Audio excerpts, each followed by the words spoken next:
नागपूर शहरात गुन्हे शाखा युनिट क्रमांक 5 ने मोठी कारवाई करत अल्पवयीन वाहन चोऱ्यांच्या टोळीचा पर्दाफाश केला आहे।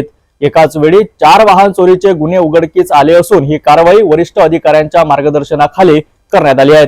26 एप्रिल रोजी गुन्हे शाखा युनिट 5 चे अधिकारी आणि अंमलदार पेट्रोलिंग करीत असताना मणकापूर येथील पागलखाना दरगाह परिसरात 4 अल्पवयीन मुले संशयास्पद हालचाली करताना दिसली।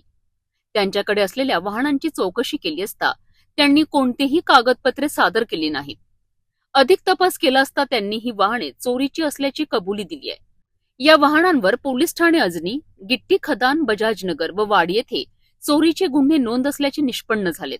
संबंधित विधी संघर्ष बालकांना नातेवाईकांच्या समक्ष ताब्यात देण्यात आले असून वाहने जप्त करून संबंधित पोलीस ठाण्याच्या ताब्यात देण्यात आली आहे। या कारवाईत एकाच वेळी 4 वाहन चोरीचे गुन्हे उघडकीस आणण्यात गुन्हे शाखेला यश आले आहे।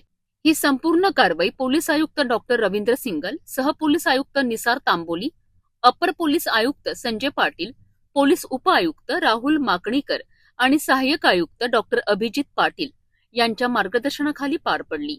क्राईम ब्रँच युनिट 5 चे जे पथक आहे ते पेट्रोलिंग करत असताना पागलखाना दर्गा येथे 4 विधी संघर्षग्रस्त बालक यांच्या ताब्यात 4 गाड्या होत्या व त्यांच्या संशयित हालचालीवरून त्यांच्याबाबत संशय निर्माण झाल्याने सदर बालकांना ताब्यात घेऊन त्यांच्या ताब्यात असलेले 2 स्प्लेंडर, 1 ऍक्टिवा आणि 1 डिओ गाडी याबाबत सखोल तपास केला असता सदर गाड्या या चोरीला गेल्या असल्याबाबत अजनी, बजाजनगर, गिट्टी खदान या पोलीस स्टेशनमध्ये चोरीचे गुन्हे दाखल असल्याबाबतची माहिती प्राप्त झाली।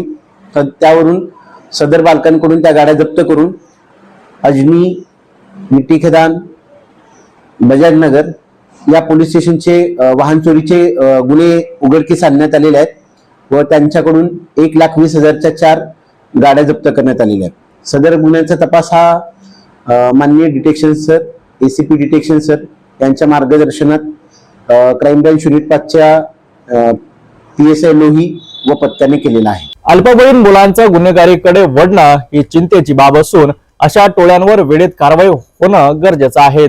नागपूर पोलिसांच्या या जलद कारवाईमुळे आणखी अनेक चोरीचे गुन्हे उघडकीस येण्याची शक्यता वर्तविली जात आहे।